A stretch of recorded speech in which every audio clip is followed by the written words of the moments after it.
Hello, everyone, and welcome to Colorful Pixels, the show where I talk to the people behind the pixels. I'm your host, Carmen Askerneese, and today I'm joined by Josh Navarro. Hello, Josh. Hey, Carmen, how's it going, man? Pretty good. Welcome to the show, my friend. I'm so happy that you're here.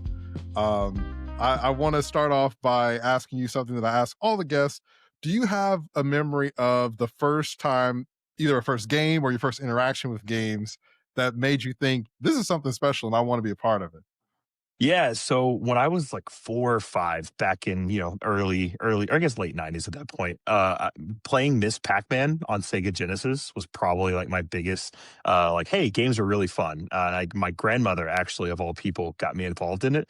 And then it just kind of spiraled from there. I was arcades every weekend. And then as I got older and was allowed to play different kinds of video games, it expanded from there. But yeah, like Mrs. Pac-Man on Sega Genesis, and then like moving to things like Dig Dug and all that. Like those arcade games are really what like got me involved in games in general. Oh, that's really sweet. Did your grandma play with you?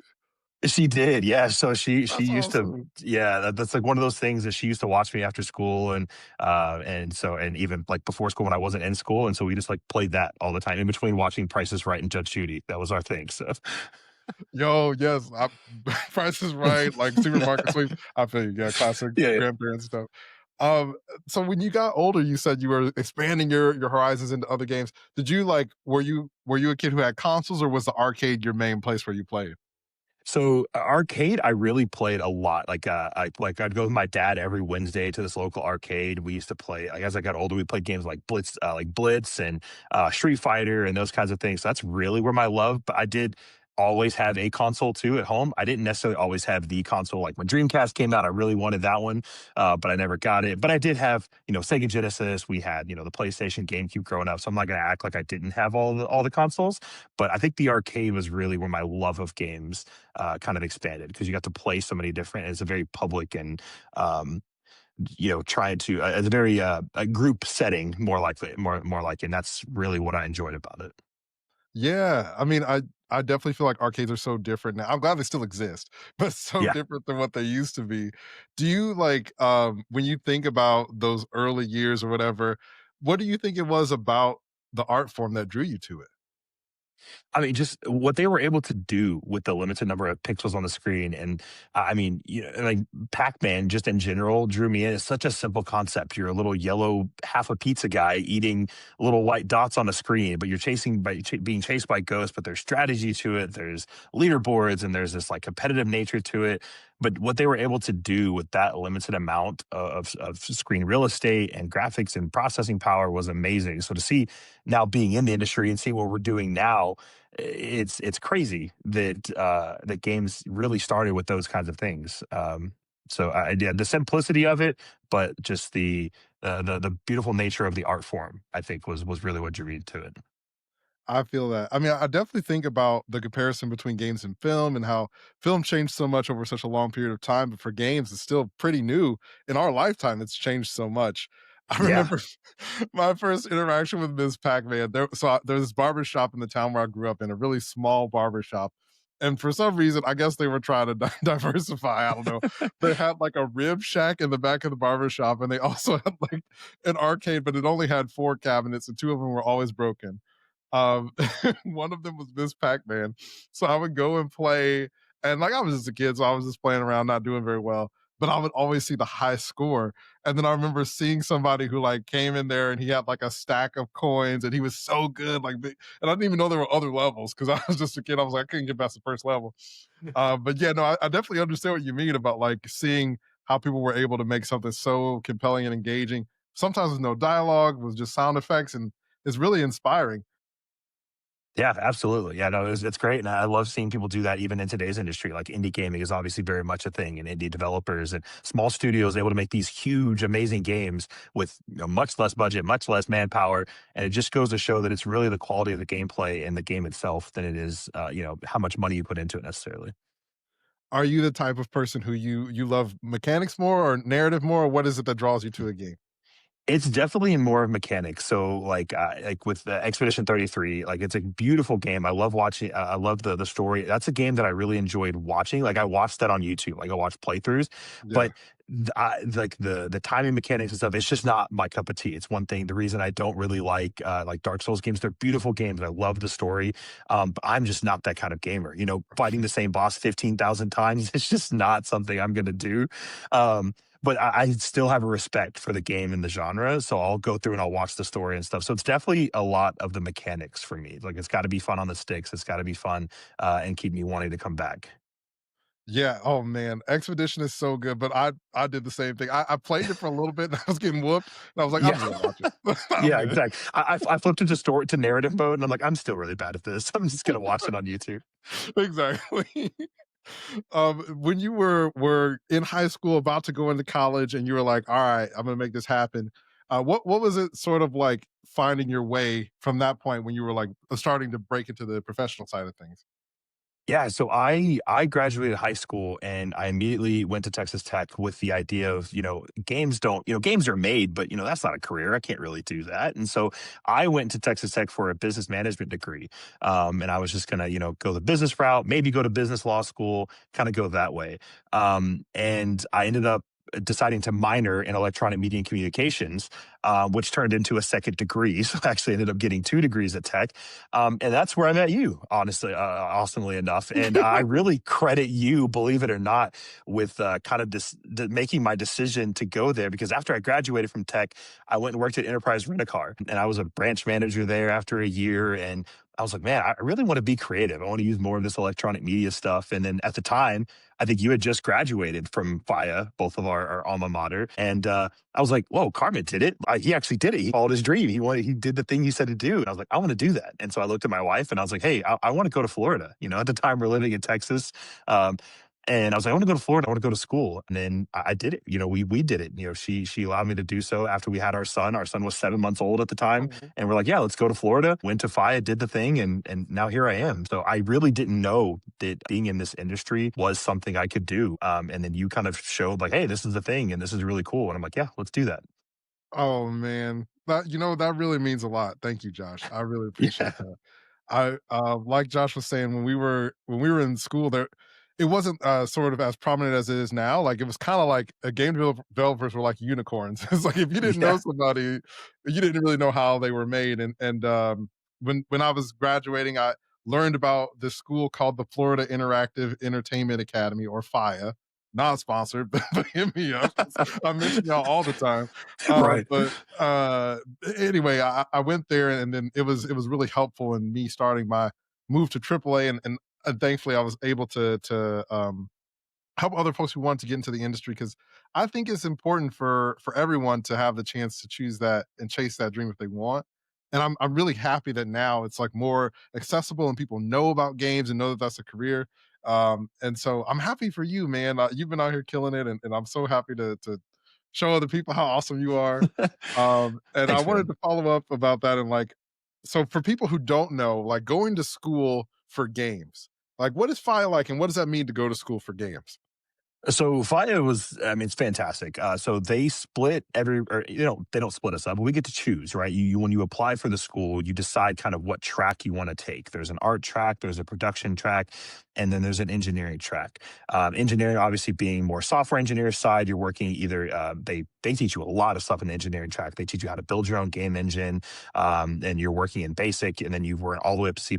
And those everybody that comes out of FIA with the engineering track is fantastic.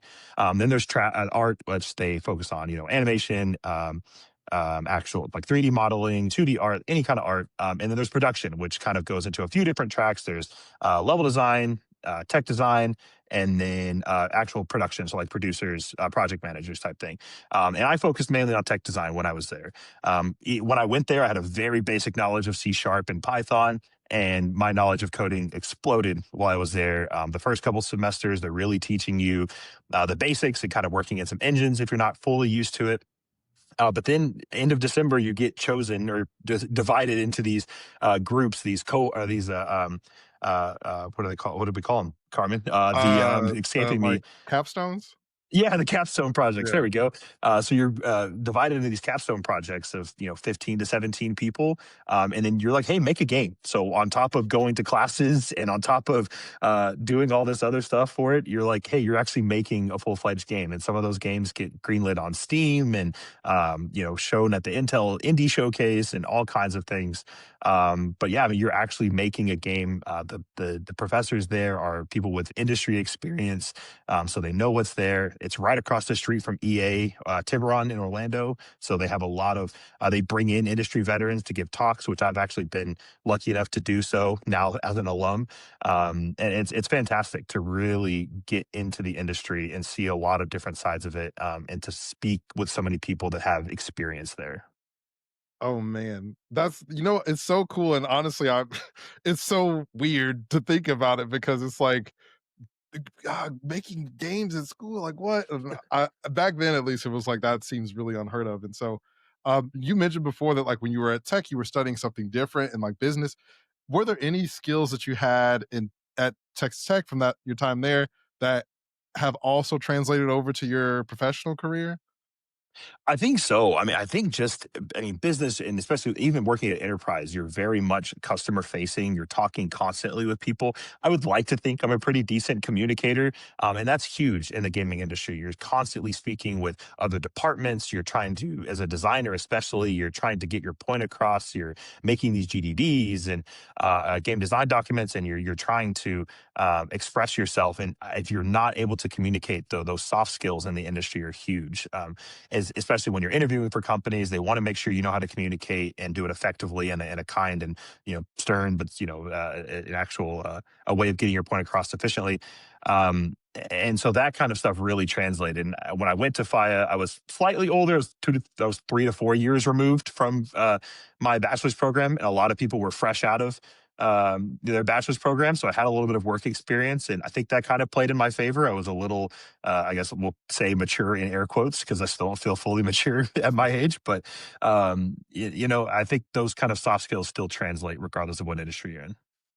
Oh man, so powerful. I mean, soft skills are literally everything. I feel like it was definitely surprising how important that was. I remember having this is a small tangent, but I remember having a speech teacher in high school. I think his name was Mr. Houston. Shout out to Mr. Houston. He had us we had to like pick a speech, or I guess a monologue would be a better way to say it, from a piece of fiction. And he was like, "You have to do this whole." It had to be like 2 or 3 minutes long. It was crazy. And he was like, "You have to do the whole thing without saying any ums or uhs. And every time you say or you lose 5 points off your grade. That's the final exam." And so the whole year we're like doing it, or whatever. And I remember like hating that, but afterward I was just like, being able to communicate is so important, and just like that little practice that we did with that exercise was really helpful. And as I went on to learn other soft skills down the line, it was super helpful to have that like early early practice. Absolutely. Yeah, no, I still find myself stuttering and stumbling sometimes, and I need to get better at that. The think finding your speaking cadence and not tripping over your words, and it's definitely an art form that a lot of people, some people have perfected, and a lot of people should really work on. It just helps get your point across more effectively.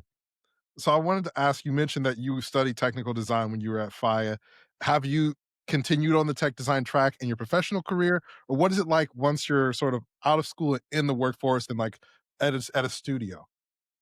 Yeah, so at the very last semester of FIA, you have the option of doing what's called venture track, where they kind of teach you how to build your own indie studio and kind of run a company or a small studio yourself. Or you have the option of getting an internship if you're able to find one. I was lucky enough to be able to be chosen for an internship at EA Tiburon my last semester. So I did my internship there, and then at the end of the internship, they said, "Hey, we really like you. We'd like to keep you on as a full time employee." So I absolutely accepted that contract right out of school, or that full time position right out of school. And I did stay in tech design. So I worked on 3 different Madden projects, kind of the post launch for Madden 20, and then 21, 22, and 23.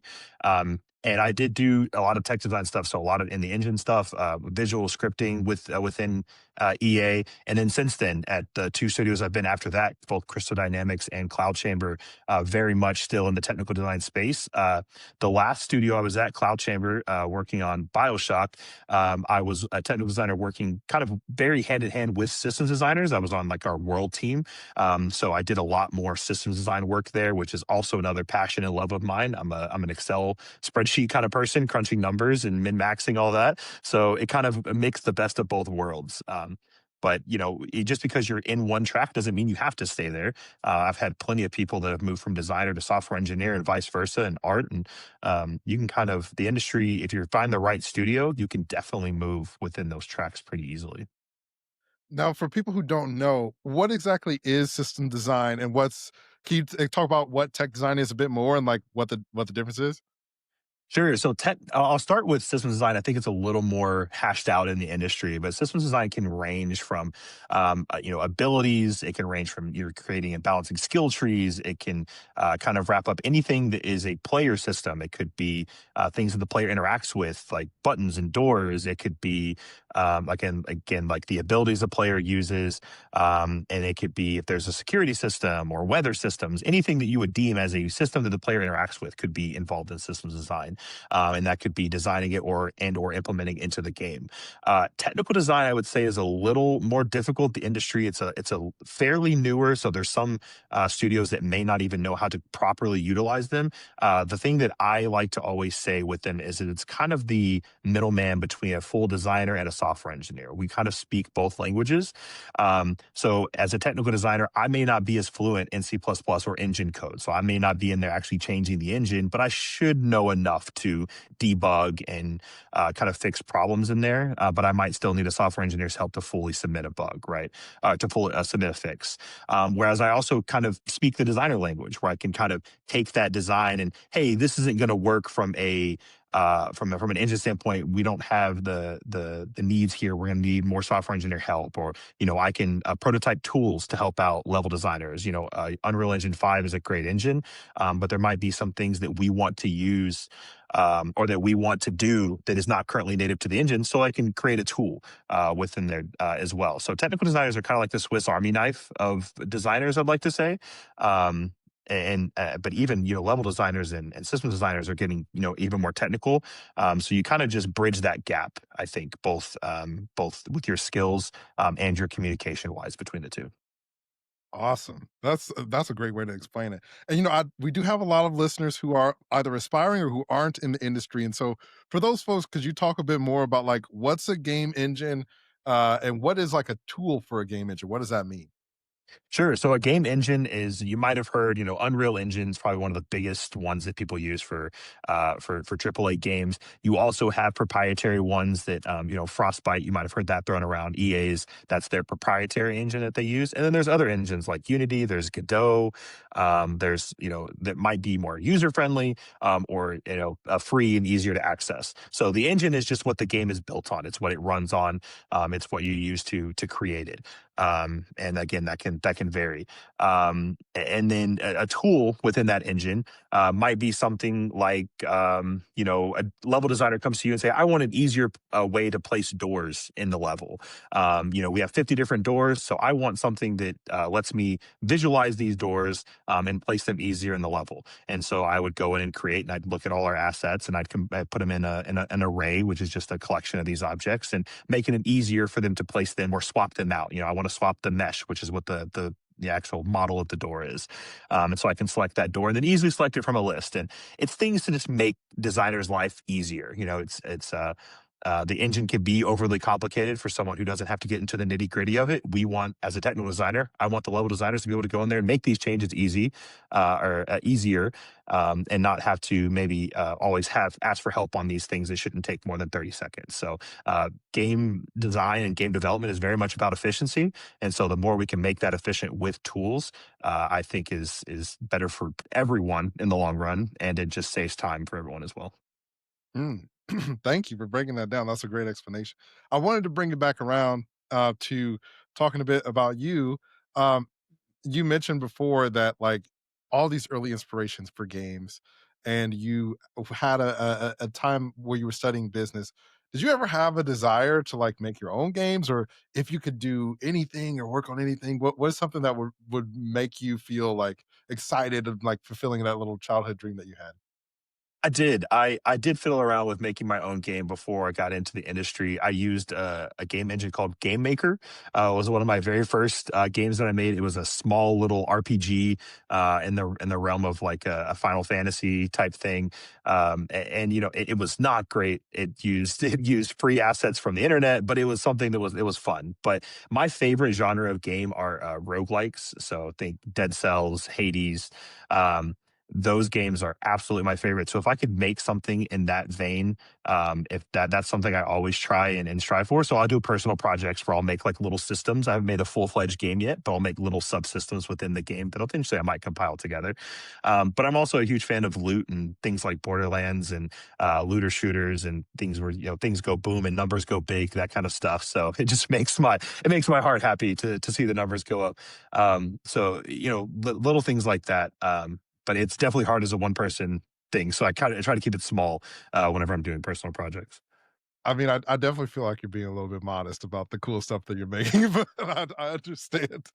I wanted to ask you, sort of following up on that. You're doing a lot. You're making a lot of cool stuff. How do you find work life balance between like having time for the things that you enjoy outside of work? Yeah, that's huge in the industry, and just, I mean, in any industry, really. I have a wife and a son, so family time is absolutely the utmost priority for me. It helps that both of my wife and my son are gamers, so you know, if we want to play games, we sit on the couch and do those things together, which is Mm. awesome. But you know, we also play baseball, we play sports, we collect Pokemon cards, and we play Pokemon, and you know, it really is like, you know, I try to, whenever I log off my work computer, it's like work is done for the day. You know, if I need to go back later, maybe, but from the time of, you know, 6 o'clock whenever I get off until 9 o'clock when my son goes to bed, like that's family time. And I definitely try to prioritize that. And especially on the weekends as well, really utilizing the weekends, every holiday that we get, every time off. It's definitely important to, as much as we love video games, as much as we want to spend as much time as we can on them, balancing. And if you don't have a family, you know, balancing yourself, go work out, go for a walk, read a book, you know, those kinds of things. You're constantly stimulating your mind in different ways, because I also think that that's where creativity comes from, is outside of games and through these other mediums. So I think it's important to take a break from that and really expand your mind. Very well said, my friend. I think being a well-rounded person is so important. I very much did not understand that lesson when I first started my career. I was working all the time. Yeah, yeah. It's a very hard trap to get locked into, because like I said, it's like, we're making games, this is great, I want to do this all the time. And but yeah, burnout's a very real thing. Is, even though you love something, it's very real, and it sneaks up on you. Yeah. Oh man, Josh, I've been having so much fun talking to you. We are almost out of time though. I wanted to ask if people wanted to keep up with you and follow you, where can people find you online? Yeah, so I'm on LinkedIn, Josh Navarro, and then you can find me on Instagram, J Navarro underscore. That's JNAVARRO underscore. Happy to connect with anybody. I love talking with people that want to get into the industry. I have most of my connections on LinkedIn are from people that just reach out to me and say, "Hey, how did you get into it?" I've done several talks both at FIA and at Texas Tech, just to talk with people about game design. I'm constantly talking to anybody that will listen about it. I love this industry. So if you're interested, please reach out. Thank you so much for being here, Josh. This has been really wonderful. Thank you all so much for listening. I've been Carmen Askerneese, your host. You can find me online at Carmen Askerneese on Bluesky, Instagram, and TikTok. You can also find me on Substack at The Save Point. I'd really love for you all to join our colorful community.